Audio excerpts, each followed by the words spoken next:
Capítulo 26 de Lo que el viento se llevó.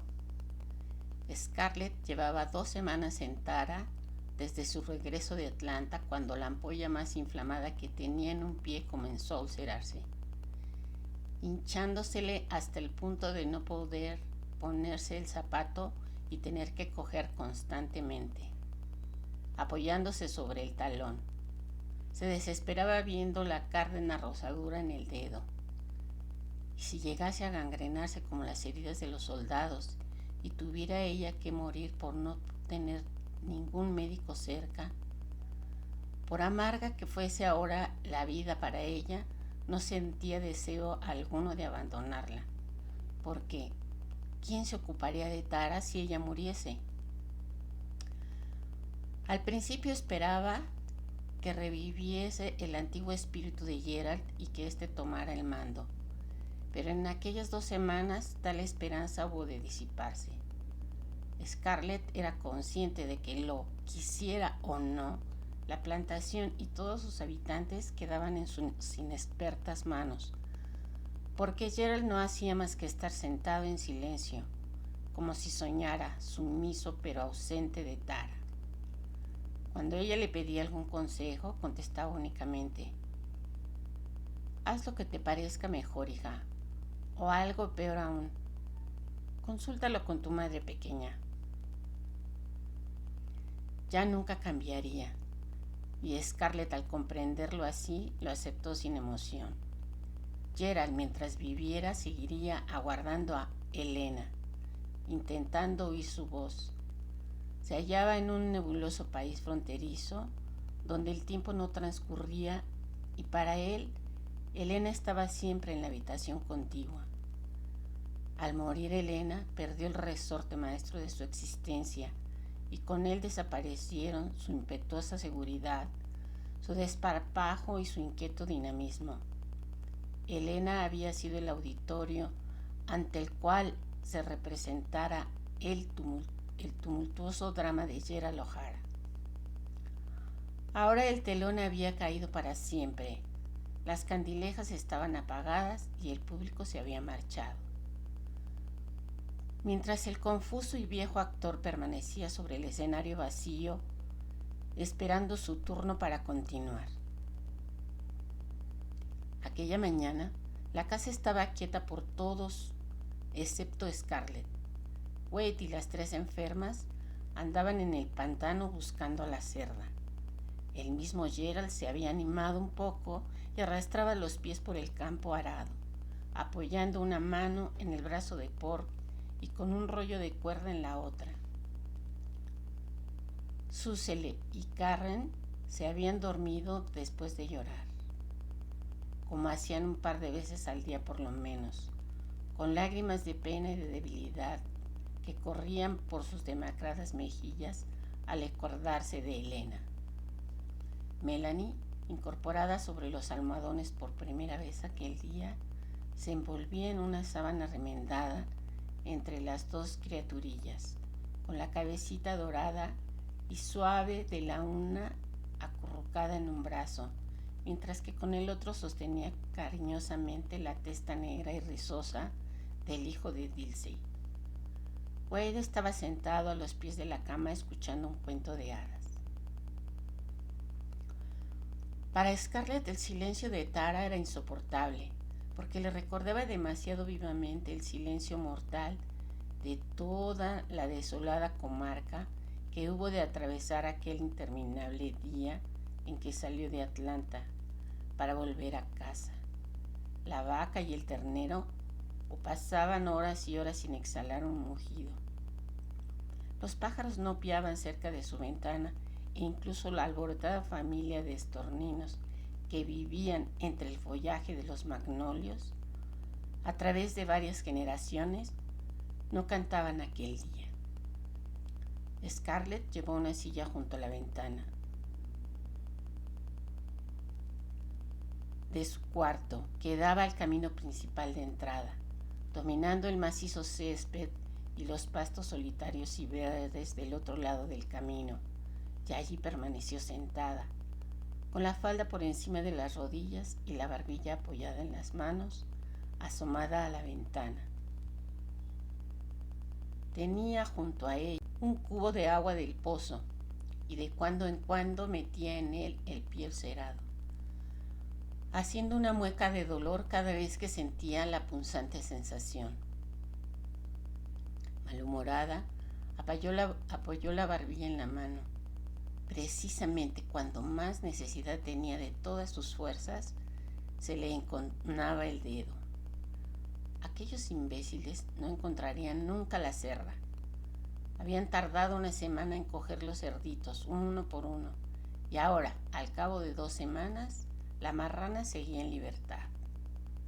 Scarlett tenía la seguridad de que si hubiera estado con ellos en el pantano, se habría remangado la falda hasta las rodillas. Cogiendo la cuerda, habría echado el lazo al animal en un abrir y cerrar de ojos.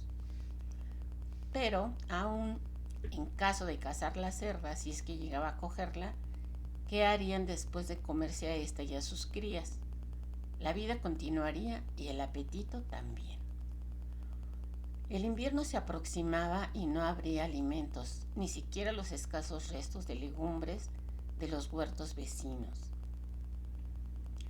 Habría que tener tantas cosas, guisantes secos y trigo, y arroz, y semillas de algodón y de maíz para sembrar en primavera, y también otras ropas.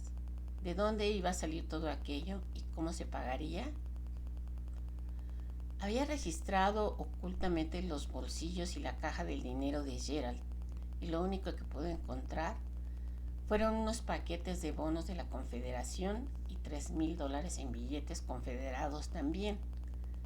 Era casi lo suficiente para que pudieran hacer una buena comida todos, pensó irónicamente, ahora que el dinero confederado valía poco menos que nada.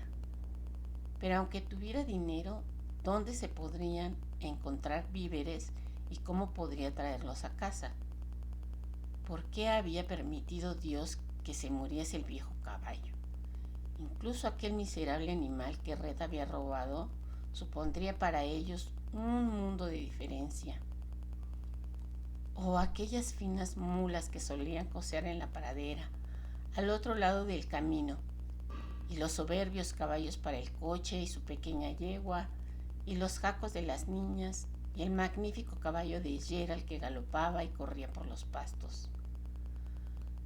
Oh, ¿qué no daría ella por una de aquellas monturas, incluso por la mula más terca? Pero no importaba.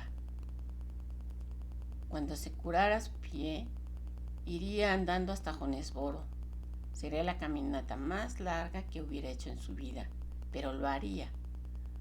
Aún en el caso de que los yanquis hubieran quemado totalmente la ciudad, ella encontraría seguramente en la vecindad a alguien que pudiera indicarle en dónde hallar provisiones. La compungida fisonomía de Wade surgió ante sus ojos. No le gustaban los llames, decía. Quería un ala de pollo, arroz y mucha salsa. La brillante luz del sol en el jardín se nubló repentinamente y los árboles se borraron entre sus lágrimas. Dejó caer la cabeza entre los brazos y se esforzó en no llorar. El llanto no servía ahora de nada. La única ocasión en que podía servir el llanto era cuando se tenía cerca a un hombre de quien se quisiera obtener algún favor. Mientras estaba acurrucada allí, apretando los ojos para que no le brotasen las lágrimas, se sobresaltó al oír el ruido de los cascos de un caballo al trote.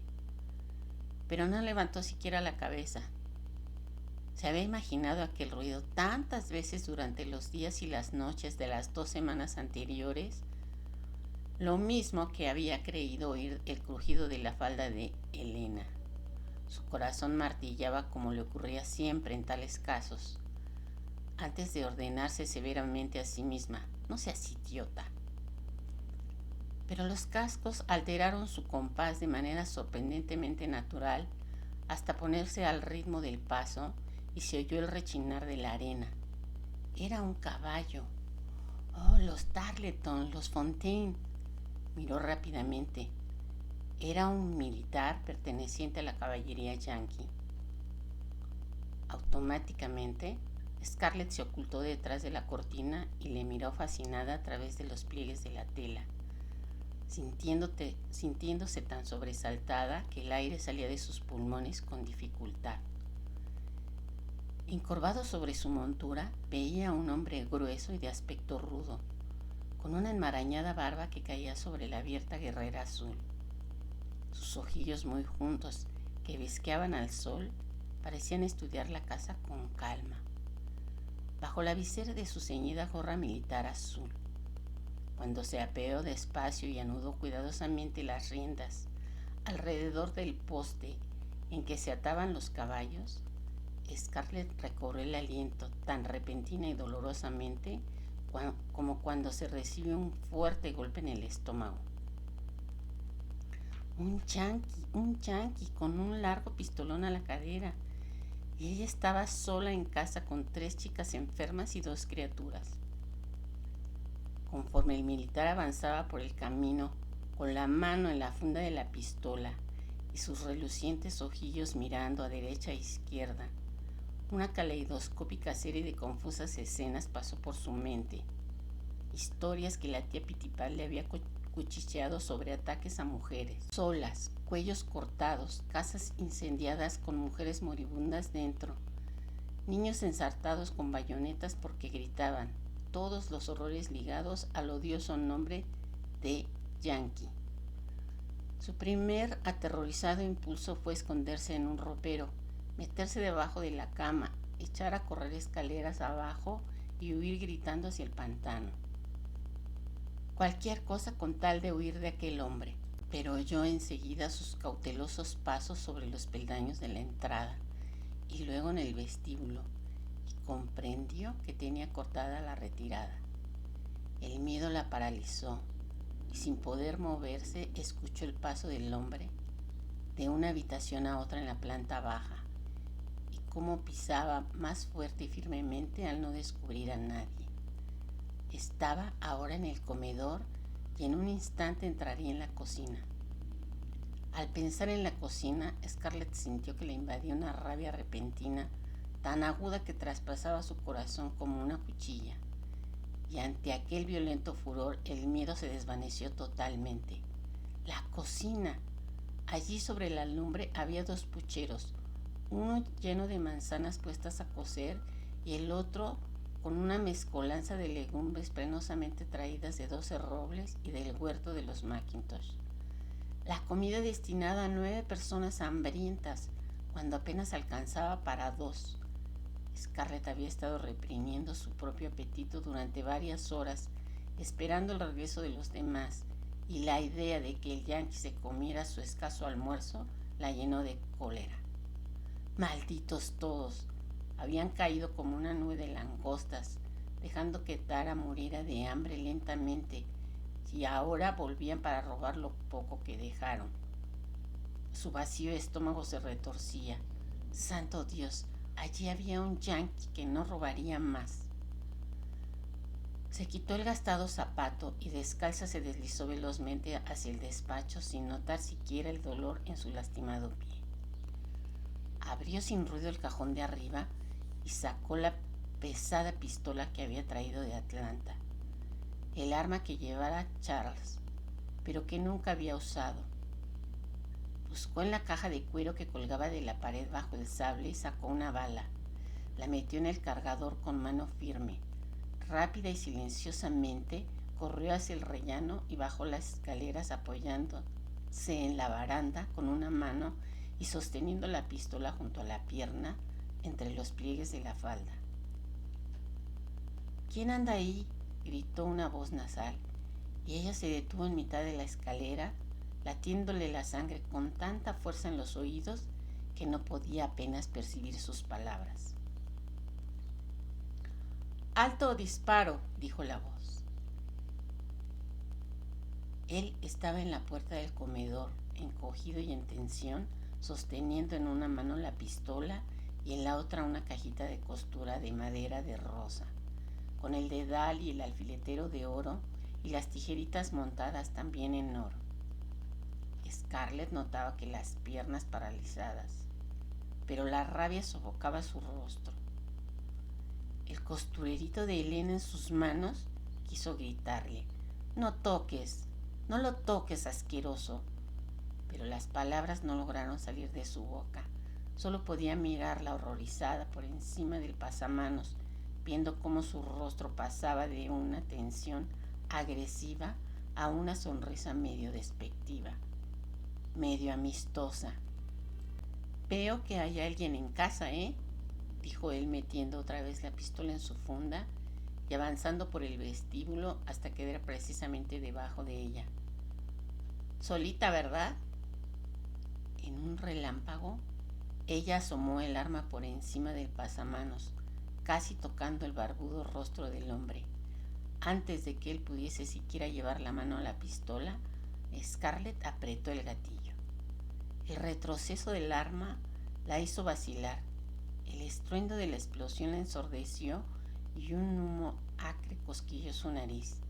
El hombre se desplomó hacia atrás, cayendo piernas y brazos abiertos con tal violencia que retemblaron los muebles. La cajita se le escapó de la mano y su contenido se dispersó por el suelo. Sin darse siquiera cuenta de que se movía, Scarlett descendió los últimos peldaños y se quedó de pie, viendo lo que quedaba del rostro desde más arriba de la barba. Un orificio sangriento donde antes estaba la nariz y los vidriosos ojos quemados por la pólvora. Mientras lo contemplaba, 2 regueros de sangre se deslizaron por el pulido suelo, uno brotando de la cara y otro de la nuca. Sí, estaba muerto, no cabía duda.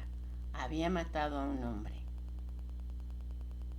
El humo ascendía hacia el techo en perezosos espirales y los rojos regueros se ensanchaban a sus pies. Durante un momento de incalculable duración, Scarlett permaneció allí, y en el cálido silencio de la mañana estival, cualquier sonido leve y cualquier olor parecían aumentar. Las aceleradas palpitaciones de su corazón como redobles de tambor, el rumor de las hojas de los magnolios al rozar unas contra otras, el lejano y quejumbroso chillido de un pájaro en los plátanos y el dulce aroma de las flores junto a la ventana. Había matado a un hombre, ella que procuraba siempre no tomar parte en las cacerías, ella que no podía soportar los gruñidos de un cerdo al ser degollado, ni los quejidos de un conejo preso en un lazo. Un asesinato, pensaba confusamente. He cometido un asesinato. Oh, no es posible que me haya ocurrido esto. Sus ojos se volvieron hacia la mano gruesa y velluda, tan próxima a la cajita de costura, y repentinamente recobró su vitalidad íntegramente satisfecha, aunque sintiendo un goce frío y leonino. Hasta habría pisoteado con su talón la ensangrentada herida que sustituía ahora la nariz de aquel hombre, y experimentado un dulce placer al contacto de aquella sangre aún caliente en sus pies descalzos. Era un acto de venganza por lo de Tara y por lo de Elena. Se oyeron unos pasos precipitados y torpes en el vestíbulo superior, y luego otros pasos débiles y prolongados, acentuados por chasquidos metálicos. Recobrando el sentido del tiempo y de la realidad, Scarlett alzó la mirada y vio a Melanie en lo alto de la escalera sin más vestido que la harapienta camisa que le servía de bata de noche y sosteniendo con su débil brazo el sable de Carlos. Los ojos de Melanie contemplaron en un instante el cuadro entero que tenía a sus pies, el cuerpo caído y uniformado de azul destacándose del charco de sangre, la cajita de costura junto a él, Scarlett descalza y con el rostro grisáceo todavía con la pistola en la mano. Su mirada y la de Scarlett se cruzaron en silencio. Había un resplandor de orgullo en su fisonomía, generalmente tan dulce. Había una aprobación y un gozo feroz en su sonrisa, que eran comparables al alborotado tumulto en el pecho de Scarlett. «Oh, es igual que yo, comprende mis sentimientos», pensó Scarlett en aquel largo momento. Ella hubiera hecho lo mismo. Emocionada, Miró desde abajo a la frágil y vacilante joven por quien antes, si algún sentimiento albergaba, era solo de menosprecio y antipatía. Ahora, luchando contra el odio por la mujer de Ashley, surgió un sentimiento de camaradería y de admiración. Vio en un relámpago la percepción clara, libre de toda baja emoción, que bajo la dulce voz y los ojos de palomita de Melanie había una hoja fina de templado e irrompible acero. Y comprendió asimismo que vibraban cornetas y banderines de bravura en la tranquila sangre de Melanie.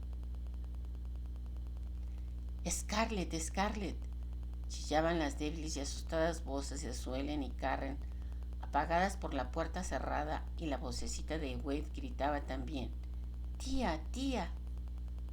Rápidamente Melanie se llevó un dedo a los labios y, dejando el sabre sobre el escalón superior, descendió penosamente hasta el pasillo de abajo y abrió la puerta del cuarto de las enfermas. «No se asusten, palomitas», dijo con voz de fingida jovialidad. Su hermana mayor quería limpiar la pistola de Charles y se le ha disparado y casi se muere del susto. Ahora, Wade Hampton, mamá acaba de disparar con la pistola de tu padre. Cuando seas mayor, te dejaré que dispares tú también. ¡Qué magnífica embustera!, pensó Scarlett con admiración. Yo no hubiera podido discurrirlo con tanta rapidez. Pero, ¿para qué mentir? Tendrán que saber lo que he hecho. Volvió a mirar el cadáver y ahora se vio acometida por una gran repugnancia conforme se disipaba su furia y su miedo, y en la reacción le comenzaron a temblar las rodillas. Melanie se arrastró nuevamente a lo alto de la escalera y comenzó a bajarla sujetándose al pasamanos, mordiéndose el pálido labio inferior. «Vuélvete a la cama, tonta, te vas a matar», gritó Scarlett, pero la casi desnuda joven logró llegar trabajosamente hasta el vestíbulo. «Scarlett», le dijo al oído, «debemos sacarlo de aquí y enterrarlo.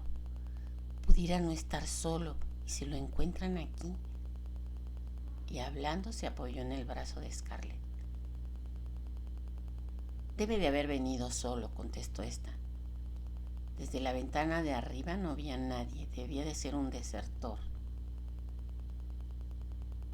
Aunque estuviese solo, nadie tiene que saber lo ocurrido. Los negros pueden irse de la lengua y entonces vendrían y te llevarían. Scarlett, hemos de ocultarlo antes de que esa gente venga del pantano. Espoleando su ánimo por la febril voz de Melanie, Scarlett hizo un esfuerzo para pensar. Podemos enterrarlo en un rincón del jardín, bajo la parra.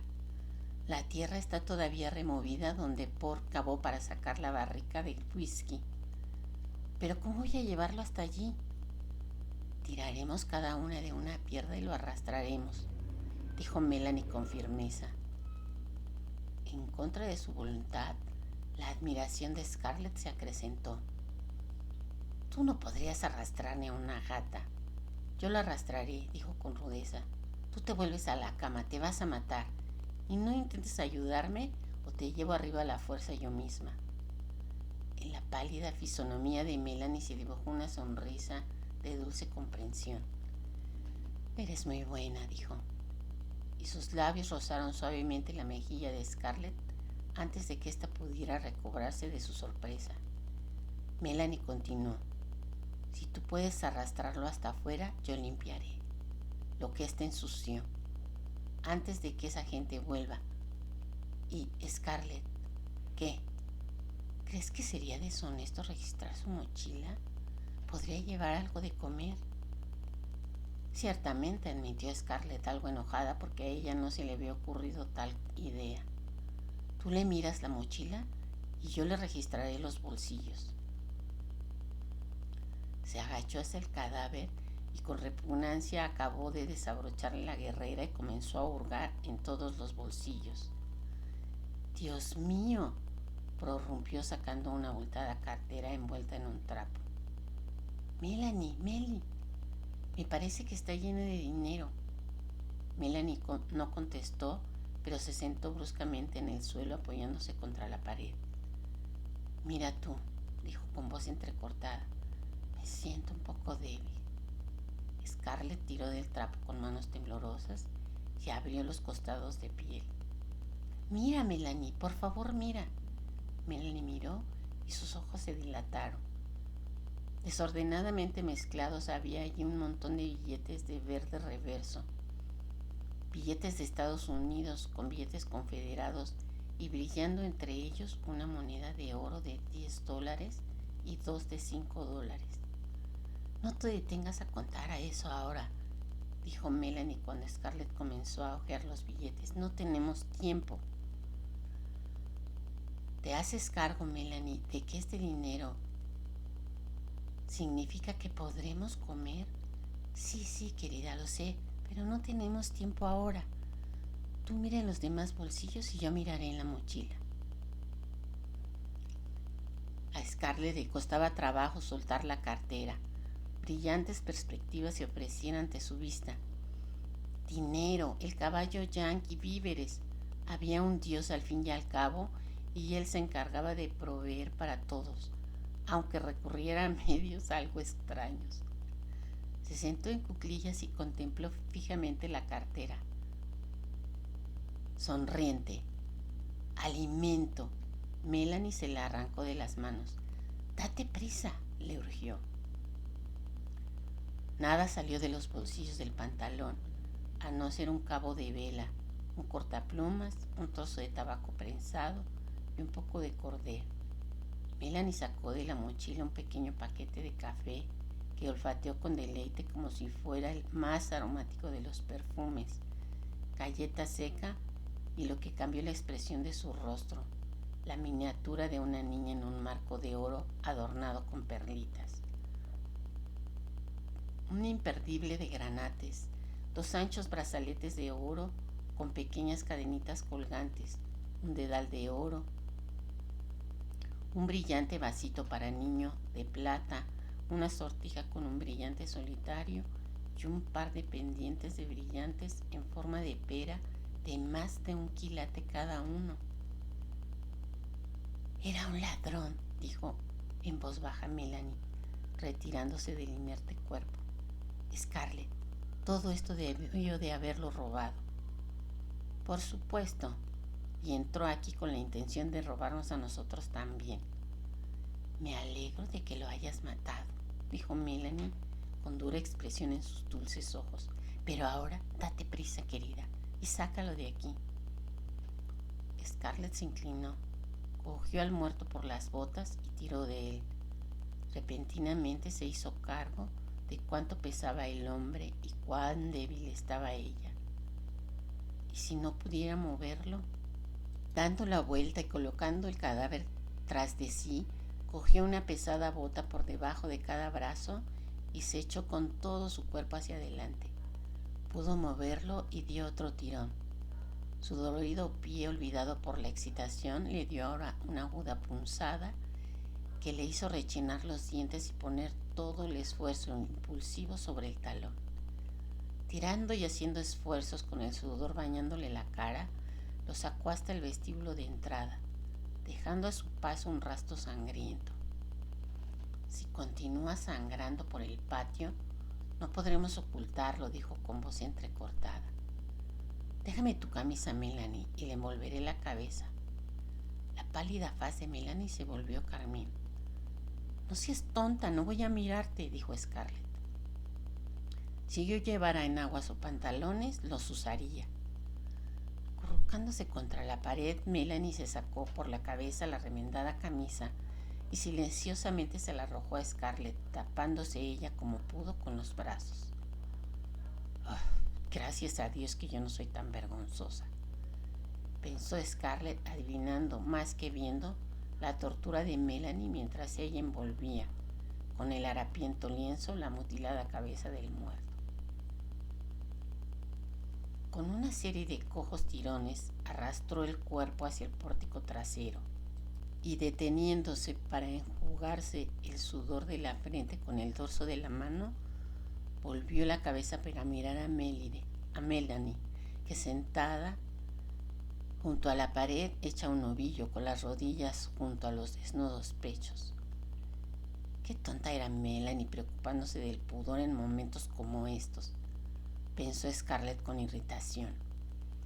Era en parte su actitud exageradamente delicada lo que siempre había hecho que la despreciara. Enseguida se avergonzó de ello. Después de todo, Melanie se había arrastrado desde la cama, a pesar de haber parido tan recientemente, y había acudido en su ayuda con un arma tan pesada que ni siquiera la podía levantar. Esto exigía valor, la clase de valentía que Scarlett era incapaz de tener. La bravura de fuerte y fino acero que había caracterizado a Melanie en la terrible noche en que cayó a Atlanta y durante el largo viaje de regreso. Ese intangible y sereno valor que poseían todos los Wilkes era una cualidad de la que Scarlett carecía, pero a la que rendía involuntario tributo. «Vuélvete a la cama», le dijo por encima del hombro. «Si no, te vas a matar. Ya limpiaré yo esto después de enterrarlo». «Yo lo haré con una de las alfombras», dijo en voz baja Melanie, mirando el charco de sangre con angustiada expresión. «Bueno, si quieres matarte no me importa. Si cualquiera de los de la casa vuelve antes de que yo termine, reténlo aquí. Y dile que el caballo se ha presentado solo sin que sepamos de dónde». Melanie se sentó temblando a la luz del sol matutino, tapándose los oídos para no escuchar la serie de golpetazos que daba la cabeza del muerto contra los peldaños del pórtico. Nadie preguntó de dónde venía el caballo. Era obvio que se había extraviado a raíz de la batalla reciente y todos estaban encantados de tenerlo allí. El yanqui yacía en el foso profundo que Scarlett había cavado de mala manera bajo el emparrado. Las estacas que sostenían las ramas de la parra estaban podridas y aquella noche ella misma acabó de romperlas con el cuchillo de la cocina hasta que se derrumbaron y la enmarañada masa de ramas se esparció sobre la tumba. Por supuesto, Scarlett nunca sugirió que se reemplazaran las estacas y los negros no adivinaron la razón o guardaron silencio. Ningún fantasma se levantó de la improvisada fosa para atormentarla durante las largas noches en que yacía despierta en la cama, demasiado cansada para conciliar el sueño. Ningún sentimiento de horror o de remordimiento asaltó su memoria. Se maravillaba de que fuese así, sabiendo que tan solo un mes antes hubiera sido capaz de hacer lo que entonces había hecho. La señora Hamilton, joven y bonita, con sus hoyuelos en las mejillas y sus tintineantes pendientes y sus aires aniñados, ¿cómo hubiera podido convertir en pulpa de un tiro el rostro de un hombre y enterrarlo después en un hoyo abierto precipitadamente con las uñas? Scarlett exhibió una sarcástica mueca al pensar en la consternación que tal idea produciría en cualquiera que la conociese de antes. «No voy a pensar más en ello», decidió. «Ya está hecho y yo hubiera sido una imbécil no matándolo. Me parece que debo haber cambiado un poco desde que llegué a casa. De no ser así, jamás lo hubiera hecho». No pensó en ello conscientemente, pero en el fondo de su mente, siempre que se veía enfrentada con una tarea desagradable y difícil, la idea asomaba y le devolvía su fortaleza. «He cometido un asesinato y por lo tanto puedo seguramente hacer esto». Había cambiado más de lo que se figuraba, y la dura corteza que había comenzado a formarse alrededor de su corazón mientras yacía en el huerto de los esclavos en 12 robles se iba espesando lentamente. Ahora que tenía un caballo, Scarlett podía averiguar por sí misma lo que había ocurrido a sus vecinos. Desde su regreso se había preguntado con desesperación más de una vez: ¿seremos nosotros las únicas personas que quedan en el condado? ¿Habrá dispersado el incendio a todos los demás? ¿Habrán ido todos a refugiarse en Macon? Con el recuerdo de las ruinas de 12 Robles, de la finca de los McIntosh y de la casucha de los Slattery, todavía tan frescos en su mente, casi temía averiguar la verdad. Pero era mejor saber las cosas que quedarse en la duda. Decidió pues cabalgar hasta la casa de los Fontaine primero, no solo porque eran los vecinos más próximos, sino porque podía estar allí el viejo doctor Fontaine. Melanie necesitaba un médico. No se reponía como debiera y a Scarlett le asustaba su palidez y su debilidad. En consecuencia, el primer día en que su pie estuvo ya lo suficientemente curado para soportar el zapato, montó el caballo del Yankee. Con un pie metido en el estribo acortado y la otra pierna encogida sobre el pomo de la silla, como si fuera una silla de señora, arrancó a campo traviesa hacia Mimosa, preparada para encontrarlo todo quemado. Con sorpresa y placer, vio la desteñida casa de estuco amarillo que se erguía entre las mimosas, sin cambio alguno aparente.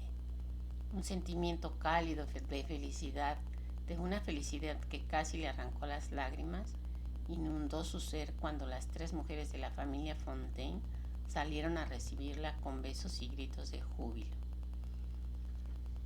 Pero cuando terminaron las primeras exclamaciones de cariñosa bienvenida y todas se apiñaron en el comedor para sentarse, Scarlett experimentó una sensación de frío.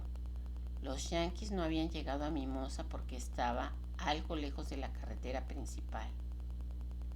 Por lo tanto, los Fontaine conservaban aún su ganado y sus provisiones, pero en Mimosa reinaba el mismo silencio que en Tara y sobre toda la comarca.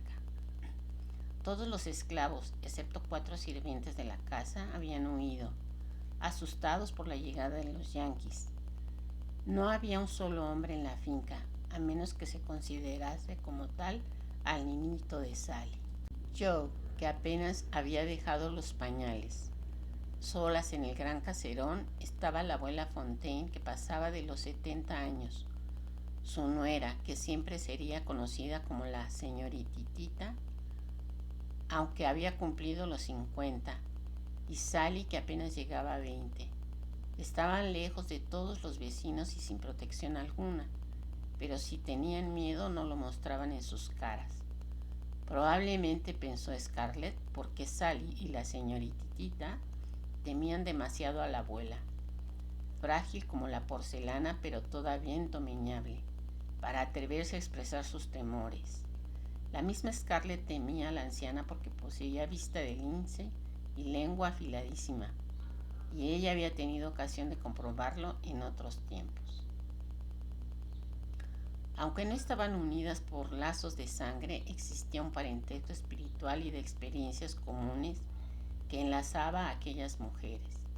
Las 3 llevaban luto, las 3 estaban agotadas, tristes, preocupadas, amargadas por un dolor que no se traducía en quejas o palabras agrias, pero que sin embargo asomaba en sus sonrisas y sus frases de bienvenida. Era comprensible.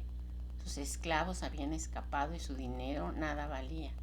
El marido de Sally, Joe, había muerto en Gettysburg y la señorititita había quedado viuda también, porque el joven doctor Fontaine había muerto de disentería en Vicksburg. Los otros 2 hijos, Alex y Tony, andaban por Virginia y nadie sabía si estaban vivos o muertos. Y en cuanto al viejo doctor Fontaine, se hallaba Dios sabe dónde, con la caballería del general Wheeler. Y ese viejo loco tiene 73 años, aunque trate de parecer más joven, y tiene más dolores reumáticos que pulgas tiene un cerdo, decía la abuela Fontaine, orgullosa de su marido, con relucientes ojos que desmentían sus palabras de censura. ¿Han tenido ustedes alguna noticia de lo que ha pasado en Atlanta?, preguntó Scarlett una vez que todo el mundo se hubo instalado confortablemente. Nosotros en Tara estamos tan ansiosos.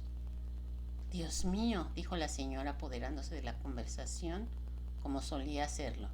Estamos igual que tú. Solo sabemos que Sherman tomó al fin la ciudad. ¿La tomó al fin? ¿Qué hace ahora? ¿Dónde se combate ahora?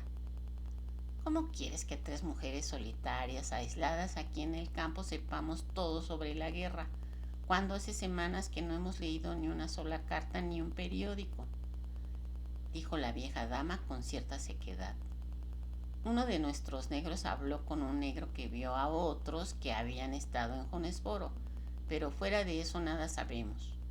Lo que decían era que los yanquis estaban instalados en Atlanta para dar descanso a sus hombres y a sus caballos, pero si esto es verdad o no, tú podrás juzgarlo lo mismo que yo. ¿Acaso necesitan reposo después de lo que les hicimos pelear?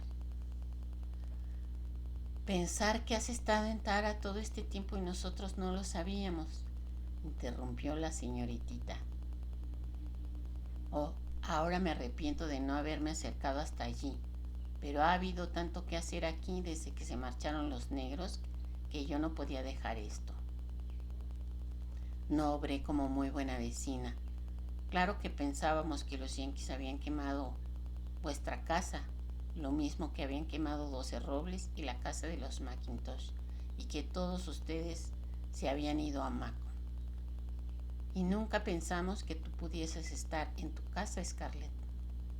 ¿Cómo íbamos a figurarnos otra cosa cuando los negros del señor O'Hara llegaron aquí tan asustados que se les saltaban los ojos y nos dijeron que los yanquis iban a pegar fuego a Tara?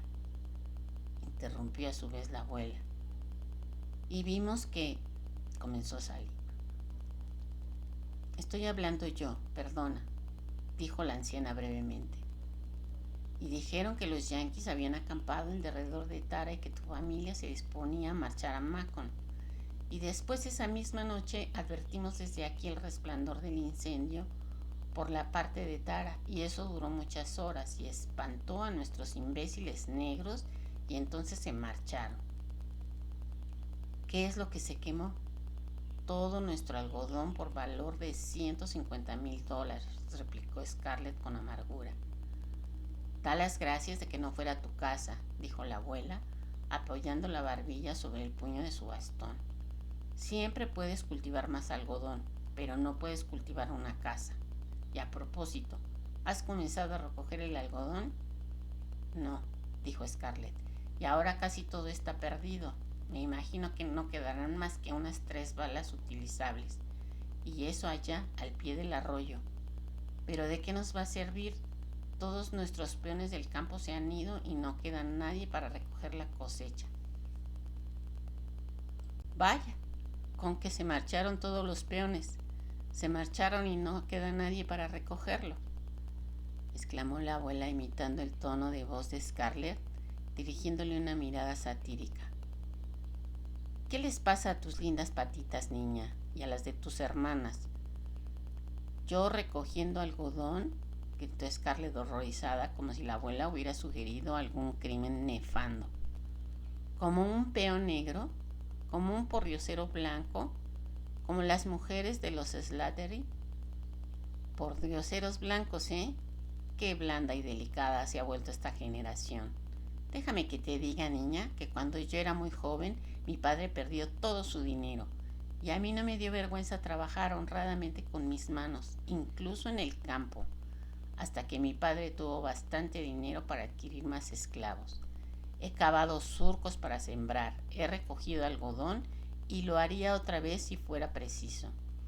Y creo que tendré que hacerlo, con que por dioseros blancos, ¿eh?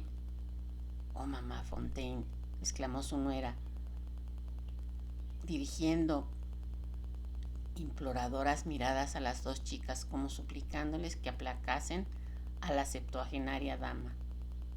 De eso ya hace mucho tiempo, eran días muy diferentes y todo ha cambiado. Las cosas no cambian nunca cuando hay necesidad de trabajar honradamente, manifestó la soliviantada señora, que no estaba dispuesta a calmar. Lo siento por tu madre, Scarlett. Cuando te oigo decir que el trabajo convierte en pordioseros blancos a las personas decentes. Cuando Adán cavaba y Eva hilaba, para cambiar de tema, Scarlett preguntó precipitadamente: ¿y qué se sabe de los Tarleton y de los Calvert? ¿Les incendiaron también la casa? ¿Pudieron refugiarse en Macon? Los yanquis no llegaron hasta donde viven los Tarleton. Están fuera de la carretera central, lo mismo que nosotras, pero sí llegaron a casa de los Calvert y les robaron todo el ganado y todas las aves y obligaron a todos los negros a que se fueran con ellos, comenzó a decir Sally. La abuela la interrumpió. Claro, prometieron a todas las hembras negras trajes de seda y pendientes de oro. Eso fue lo que hicieron. Y Kathleen Calvert dijo que algunos de los soldados se llevaron a las negras sentadas a la grupa de sus caballos. Bueno, lo único que resultará serán chiquillos color de café con leche, y no creo que la sangre yankee pueda mejorar la raza negra. Oh, mamá Fontaine, no pongas esa cara allí. Todas somos mujeres casadas, ¿no? Y bien sabe Dios que hemos visto bebés mulatos antes de ahora. ¿Cómo no quemaron la casa de los Calvert? Se salvó la casa gracias a las súplicas combinadas de la segunda señora Calvert y de Hilton, ese capataz yankee, dijo la anciana, que siempre se refería a la ex institutriz como la segunda señora Calvert. Aunque la primera señora Calvert había muerto 30 años antes. Somos fieles y sinceros simpatizantes de la Unión, continuó la vieja, tratando de hacer una parodia y pronunciando la frase a través de su larga y delgada nariz. Kathleen aseguró que ambos habían jurado y perjurado que toda la casa de los Calvert era yankee, y pensar que el señor Calvert murió en el Wilderness, y Rayford en Gettysburg, y Kate en Virginia con el ejército. Kathleen se sintió tan humillada que dijo que hubiera preferido que quemaran la casa. Agregó que Kate reventaría de rabia cuando regresara y se enterara de ello. Pero este es el resultado de que un hombre se case con una yankee. No tienen orgullo ni decencia, ni piensan más que en su pellejo. Pero, ¿cómo fue que no quemaron Tara, Scarlett? Scarlett hizo una pausa antes de contestar. Sabía que la pregunta siguiente habría de ser: ¿y cómo están todos los de tu casa? ¿Y cómo está tu querida madre? Sabía que no podía decirles que Elena estaba muerta. Sabía que si pronunciaba esas palabras estallaría en un mar de lágrimas y lloraría hasta ponerse enferma. No había llorado de veras desde que regresara a su hogar, y estaba segura de que tan pronto como abriesen las compuertas del llanto, todo aquel valor tan celosamente conservado desaparecería en la corriente. Pero sabía también, mirando con confusión las amistosas fisonomías que tenía a su alrededor, que si ocultaba la noticia del fallecimiento de Elena, jamás se lo perdonarían. La abuela en particular sentía gran afecto hacia Elena, y eso que había poquísimas personas en el condado que a ella le importasen algo. Vamos, habla, dijo la abuela con mirada penetrante. ¿No sabes hablar, niña? Bueno, yo no llegué a casa hasta el día después de la batalla, contestó Scarlett precipitadamente. Los yanquis ya se habían ido entonces. Papá me dijo que los yanquis no habían incendiado la casa porque Ellen y Karen estaban enfermas con el tifus, que no había medio de transportarlas. Es la primera vez que oigo que un yanqui hace algo decente, dijo la abuela, como sintiendo tener que oír algo favorable respecto a los invasores. ¿Y cómo están ahora las pequeñas? Oh, están mucho mejor, casi bien, pero débiles, contestó Scarlett. Enseguida, viendo que la pregunta que ella más temía se dibujaba en los labios de la vieja, buscó aceleradamente algún otro tema de conversación. ¿No podrían prestarnos algo de comida?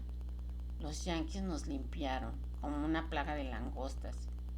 Pero si también andan ustedes mal de comida, me lo dicen francamente y envíanos a Port con su carro y te daremos la mitad de lo que tenemos. arroz, harina, jamón y algunos pollos, dijo la vieja dama dirigiendo a Scarlett una mirada penetrante.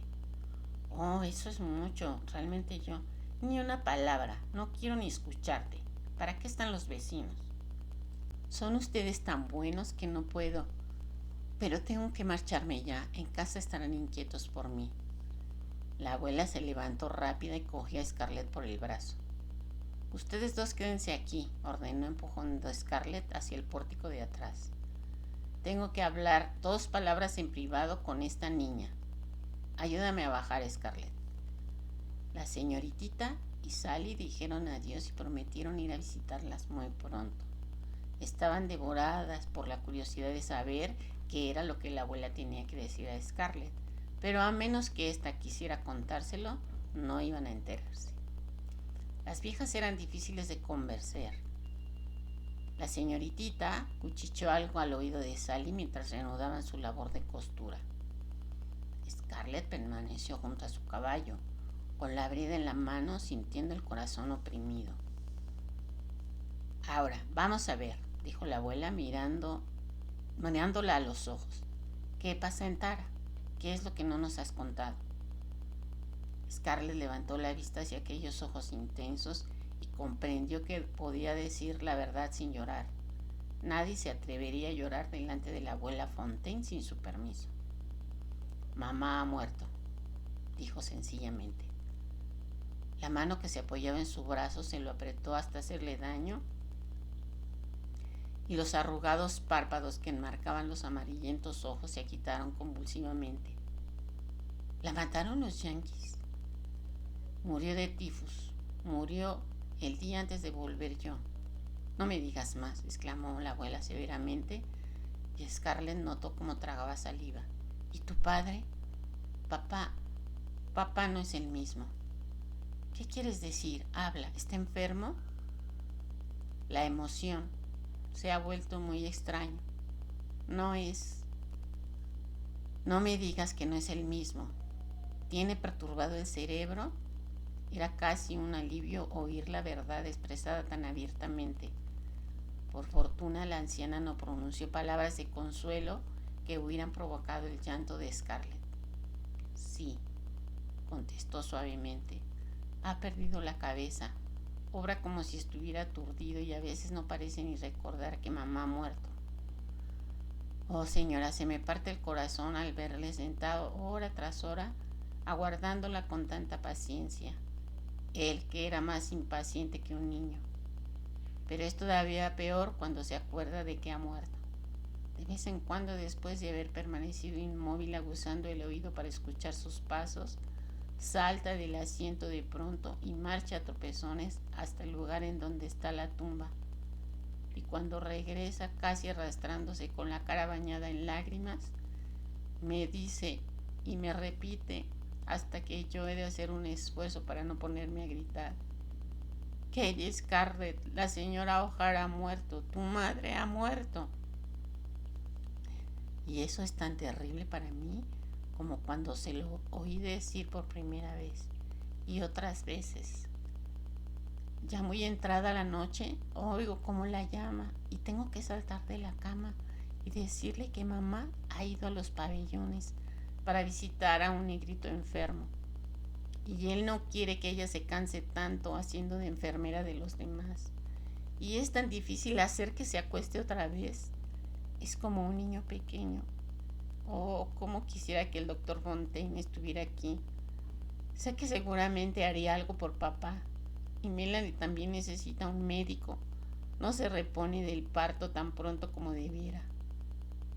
¿Cómo?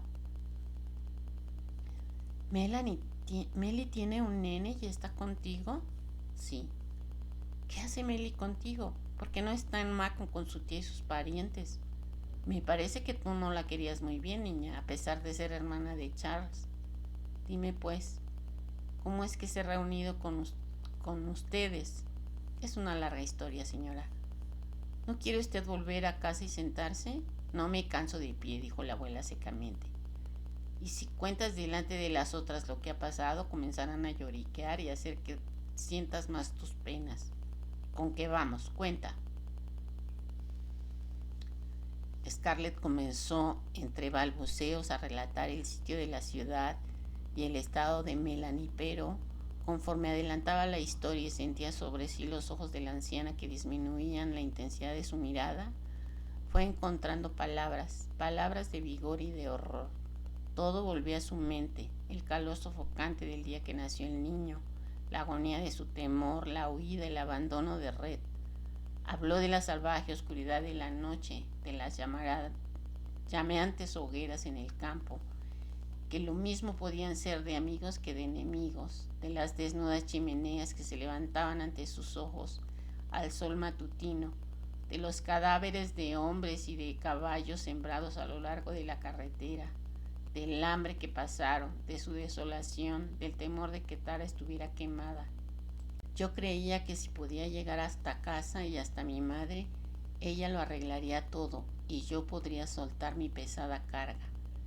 Yendo hacia casa me parecía que lo peor ya había pasado, pero cuando supe que ella había muerto comprendí que esto era lo peor que podía ocurrirme. Bajó la vista y aguardó a que la abuela hablase. Tan prolongado fue el silencio que no sabía si la abuela se había hecho cargo de su desesperada situación. Finalmente la cascada voz se dejó oír, pero con tonos amables, los más amables que Scarlett jamás le oyera hablar con nadie. Niña, mala cosa es para una mujer tener que soportar lo peor, porque cuando le ha ocurrido lo peor, ya no puede temer nunca nada. Y es muy malo para una mujer no tener miedo a algo. ¿Tú crees que no he entendido bien lo que me has contado? ¿Lo que has pasado? Bueno, lo he comprendido muy bien. Cuando yo tenía aproximadamente tu edad, me encontré en la sublevación de los indios Creek, después de la matanza de Fort Mims, explicó con voz lejana. Sí, tenía casi tu edad, porque esto debió ocurrir hace cerca de 50 años. Y me las arreglé para esconderme entre las malezas bien escondida y vi quemar nuestra casa y vi como los indios arrancaban el cuero cabelludo a mis hermanos y hermanas. Y yo no podía hacer más que permanecer quieta allí y rezar para que el resplandor de las llamas no delatara mi presencia. Y sacaron a mi madre a rastras y la mataron a unos 20 pasos de donde yo estaba. Y también le arrancaron el cuero cabelludo. Y con frecuencia volvía un indio cualquiera para hundir su hacha en el cráneo de ella otra vez. Yo que era la favorita de mi madre, tuve que permanecer quieta y presenciar todo eso. Y por la mañana marché hacia el primer poblado que estaba a casi 50 kilómetros de distancia. Necesité 3 días para llegar allí, a través de los pantanos y eludiendo a los indios, y cuando llegué creyeron que iba a perder el juicio. Allí fue donde conocí al doctor Fontaine. Él me cuidó. Oh, eso pasó hace 50 años, y desde entonces no he tenido miedo ni a nada ni a nadie, porque ya conocía lo peor que podía pasarme. Y esta ausencia de miedo me ha metido en no pocas dificultades y me ha costado buena parte de mi felicidad. Dios quiso que las mujeres fuesen criaturas tímidas y asustadizas, y hay algo antinatural en una mujer que no siente el miedo. Scarlett, procura tener siempre algo que te infunda miedo, lo mismo que te debe quedar siempre algo que amar. Su voz se fue apagando y al fin permaneció quieta con ojos que contemplaban una visión retrospectiva de medio siglo atrás, el día que ella aún sentía miedo. Scarlett se agitaba impaciente. Había creído que la abuela comprendería sus problemas y acaso ayudaría a resolverlos. Pero como les pasa a todas las personas viejas, le había dado por hablar de cosas acaecidas antes de que los demás hubieran nacido siquiera, cosas que no interesaban a nadie. Scarlett se arrepintió de haberse confiado a ella. Bueno, vuélvete a casa, chiquilla, ya estarán inquietos